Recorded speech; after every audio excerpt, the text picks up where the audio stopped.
अब हम बात करेंगे सॉवरेंटी के कॉन्सेप्ट के ऊपर और उसके साथ साथ टेरिटोरियल सॉवरेंटी क्या कॉन्सेप्ट है ये।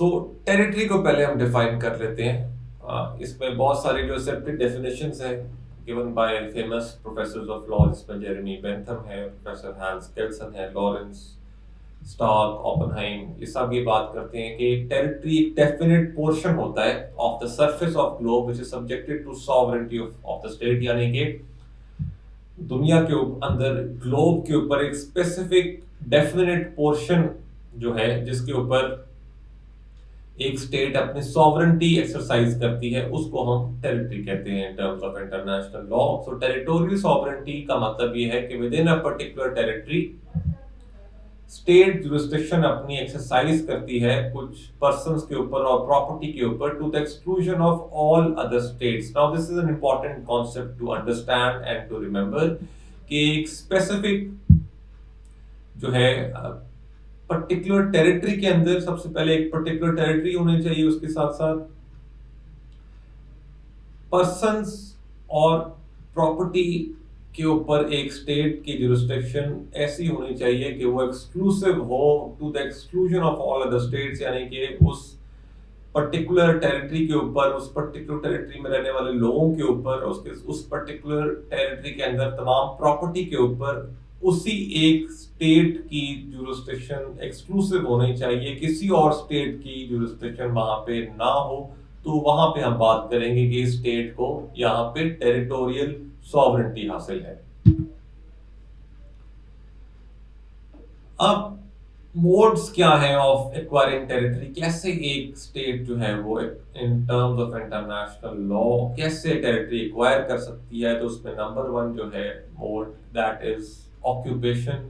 ऑक्यूपेशन का क्या मतलब है? अपनी सॉवरेंटी जो है इस्टेब्लिश कर देना। ऑक्यूपेशन का मतलब होता है कि एक स्टेट की तरफ से अपनी सॉवरेंटी को इस्टेब्लिश कर देना किसी ऐसी टेरिटरी के ऊपर जो किसी और स्टेट की कंट्रोल में नहीं है, न्यूली डिस्कवर हुई है, किसी और स्टेट ने अबैंडन कर दी है, इसको हम या नो मैन्स टेरिटरी है, किसी भी स्टेट, किसी भी जो है वो स्टेट के पास बिलोंग नहीं करती थी, इसको हम टेरा नलियस कहते हैं इंटरनेशनल लॉ की टेक्निकल टर्म्स में। कोई ऐसी टेरिटरी जिसपे किसी और स्टेट की सॉवरेंटी नहीं थी, किसी और स्टेट के कंट्रोल में नहीं थी, या कंट्रोल में थी तो उसने छोड़ दिया उसके ऊपर से कंट्रोल, तो उस पे ऐसी किसी टेरिटरी पे कोई स्टेट अपनी सॉवरेंटी स्टैब्लिश कर दे तो उसको हम ऑक्यूपेशन कहते हैं।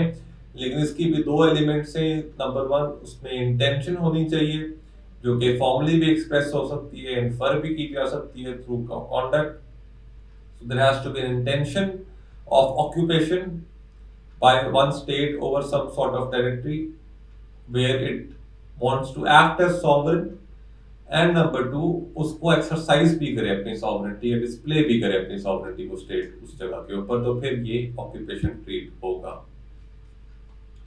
नंबर 2 कैन बी एनेक्सेशन, यानी कि कब्जा करके या सब्जुगेट करके किसी भी टेरिटरी को जो है उस पर कब्जा कर लेना एक स्टेट की तरफ से, दैट इज called annexation।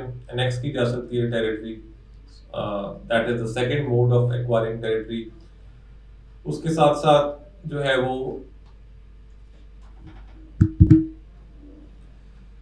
जो कंट्री एनेक्स हो जाती है, जो स्टेट एनेक्स हो जाती है किसी दूसरी स्टेट की तरफ से, तो वो फिर उसके सबऑर्डिनेट हो जाती है। इसमें एग्जांपल है, फॉर एग्जांपल 1910 में Korea was annexed by Japan, तो फिर कोरिया जो था वो सब्जुगेट हो गया, सबऑर्डिनेशन में चला गया जापान की। उसके साथ साथ सिर्फ कब्जा कर लेना, कॉन्क्वेस्ट इनफ नहीं होता, फॉर्मल एक डिक्लेरेशन भी इंपॉर्टेंट होती है कि जो कंट्री किसी दूसरी कंट्री को अनेक्स कर रही तो फिर वो डिक्लेयर भी करे कि इस पे उसकी एनेक्सेशन अब हो चुकी है। लेकिन याद रखिएगा कि एक बहुत बड़ी एग्रेशन है। The act of annexation is a gross annex is a form of gross aggression, और इसको इंटरनेशनल लॉ रिकॉग्नाइज नहीं करता। एक्रीशन एक और टाइप है इसमें किसी नेचुरल कॉजेस की वजह से कोई नई टेरिटरी शामिल हो जाए एक स्टेट में, इसको हम एक्रीशन कहते हैं। ग्रेजुअली भी हो सकती है, अब्रप्टली भी हो सकती है। सेसेशन क्या होता है? सीड कर देना, छोड़ देना एक जो है वो कंट्री की तरफ से अपनी टेरिटरी को, जिसपे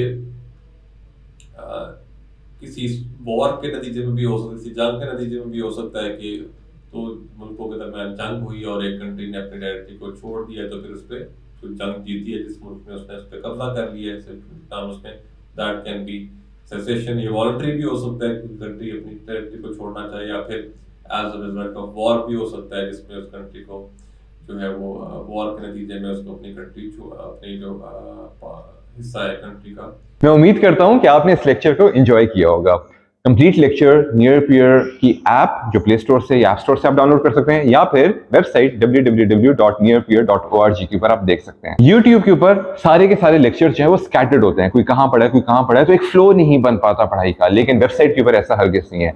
तमाम के तमाम लेक्चर टीचर्स ने एक फ्लो के साथ एक ऑर्गेनाइज स्ट्रक्चर में डाले हुए हैं, और ना सिर्फ लेक्चर्स हैं बल्कि साथ में क्विजेस भी हैं, टेस्ट बैंक भी है, स्केड्यूल भी है प्रॉपर, जिसको आप फॉलो करके अपनी तैयारी को ऑप्टिमाइज कर सकते हैं। एआई बॉट है जिससे आप कोई भी सवाल करें तो 30 सेकंड के अंदर अंदर आपको जवाब मिल जाता है। 24/7 टीचर का एक्सेस है, लाइव सेशंस का पूरा स्केड्यूल है, तमाम वो चीजें जो आपकी तैयारी को पक्की बनाने में आपकी हेल्प कर सकता है। अगर आपका कोई भी सवाल, कोई भी क्वेरी, कोई भी कंफ्यूजन है, तो feel free to drop us a WhatsApp on the given number. हमारे काउंसलर्स हर वक्त इंतजार में बैठे होते हैं कि वो किस तरह से आपकी बेहतरीन तरीके से मदद कर सकते हैं। All the best.